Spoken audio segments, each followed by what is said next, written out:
ಚಿಕ್ಕಮಗಳೂರಲ್ಲಿ Ganesh Gowda murder ಕೇಸ್ಗೆ ಸಂಬಂಧಪಟ್ಟಂತೆ ಈ ಕೇಸ್ನಲ್ಲಿ ಮಿಥುನ್ ಭಾಗಿಯಾಗಿರುವುದು ಬಯಲಾಗಿದೆ.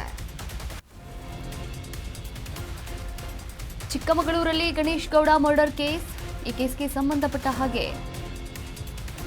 ಮಿಥುನ್ ಭಾಗಿಯಾಗಿರುವುದು ಈ ಒಂದು ಕೊಲೆಯಲ್ಲಿ ಬಯಲಾಗಿದೆ. ಬಜರಂಗದಳ ಕಾರ್ಯಕರ್ತ ಮಿಥುನ್ ಭಾಗಿಯಾಗಿದ್ದಾರೆ. ಮಿಥುನ್ ಅನ್ನ ವಶಕ್ಕೆ ಪಡೆದು ತೀವ್ರ ವಿಚಾರಣೆಯನ್ನು ಕೂಡ ನಡೆಸ್ತಾ ಇದ್ದಾರೆ ಪೊಲೀಸರು. ವಿಚಾರಣೆಯ ಬಳಿಕ ಜಡ್ಜ್ ಮುಂದೆ ಮಿಥುನ್ ಅನ್ನು ಹಾಜರುಪಡಿಸಿದ್ದಾರೆ.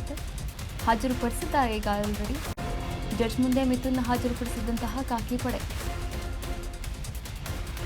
ಬ್ಯಾನರ್ ವಿಚಾರಕ್ಕೆ ಚಿಕ್ಕಮಗಳೂರಲ್ಲಿ ಒಂದು ಕೊಲೆ ಆಗುತ್ತೆ. ಅದು ಕಾಂಗ್ರೆಸ್ ಕಾರ್ಯಕರ್ತರು ಹಾಗೆ ಗ್ರಾಮ ಪಂಚಾಯಿತಿ ಸದಸ್ಯರು ಆದಂತಹ ಗಣೇಶ್ ಗೌಡ ಮರ್ಡರ್ ಕೇಸ್ಗೆ ಸಂಬಂಧಪಟ್ಟಂತೆ ಈಗಾಗಲೇ ಇಬ್ಬರು ಆರೋಪಿಗಳನ್ನು ಕೂಡ ಬಂಧನ ಮಾಡಲಾಗಿತ್ತು. ಇದೀಗ ಮಿಥುನ್ ಭಾಗಿಯಾಗಿರೋದು ಕೂಡ ಗೊತ್ತಾಗಿರುವಂಥದ್ದು. ಮಿಥುನ್ ಬಜರಂಗದಳ ಕಾರ್ಯಕರ್ತನಾಗಿ ಕೆಲಸವನ್ನು ನಿರ್ವಹಣೆ ಮಾಡ್ತಾ ಇದ್ದ. ಹೀಗಾಗಿ ಮಿಥುನನ್ನು ವಶಕ್ಕೆ ಪಡೆದು ತೀವ್ರ ವಿಚಾರಣೆಯನ್ನು ಕೂಡ ನಡೆಸಿದ್ರು. ವಿಚಾರಣೆಯ ಬಳಿಕ ಜಡ್ಜ್ ಮುಂದೆ ಹಾಜರುಪಡಿಸಲಾಗಿತ್ತು. ಜಡ್ಜ್ ಮುಂದೆ ಹಾಜರುಪಡಿಸಿ ಖಾಕಿ ಪಡೆ ಇದೀಗ ವಶಕ್ಕೆ ಕೂಡ ಪಡೆದುಕೊಳ್ಳಲಾಗಿರುವಂಥದ್ದು. ಹಾಗೆ ತನಿಖೆಯನ್ನು ಕೂಡ ಮುಂದುವರೆಸಿದೆ. ಆರ್ಎಸ್ಎಸ್ ಮತ್ತು ಬಜರಂಗ ದಳದಲ್ಲಿ ಮಿಥುನ್ ಸಕ್ರಿಯರಾಗಿದ್ರು.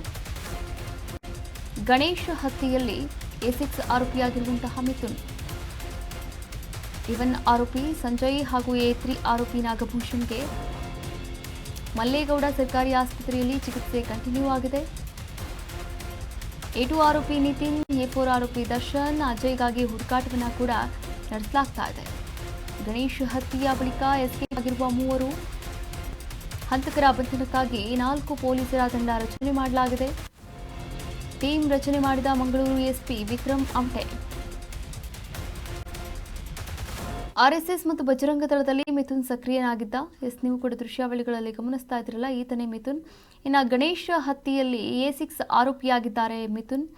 A1 ಆರೋಪಿ ಸಂಜಯ್ ಹಾಗೂ A3 ಆರೋಪಿ ನಾಗಭೂಷಣ್ಗೆ ಮಲ್ಲೇಗೌಡ ಸರ್ಕಾರಿ ಆಸ್ಪತ್ರೆಯಲ್ಲಿ ಚಿಕಿತ್ಸೆಯನ್ನು ಕಂಟಿನ್ಯೂ ಮಾಡಲಾಗ್ತಾ ಇದೆ.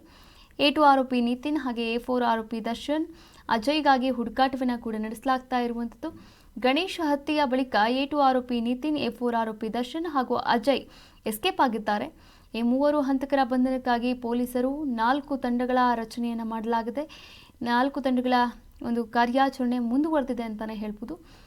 ವಿಕ್ರಮ್ ಆಮ್ಟೆ ಟೀಮ್ ರಚನೆ ಮಾಡಿರುವುದರ ಬಗ್ಗೆ ಈಗಾಗಲೇ ಮಾಹಿತಿಯನ್ನು ಕೂಡ ನೀಡಿದ್ದಾರೆ. ಹಾಗೆ ತನಿಖೆ ಒಂದು ಶೋಧ ಕಾರ್ಯ ಎಲ್ಲವನ್ನ ಕೂಡ ಮುಂದುವರಿಸಿರುವಂಥದ್ದು.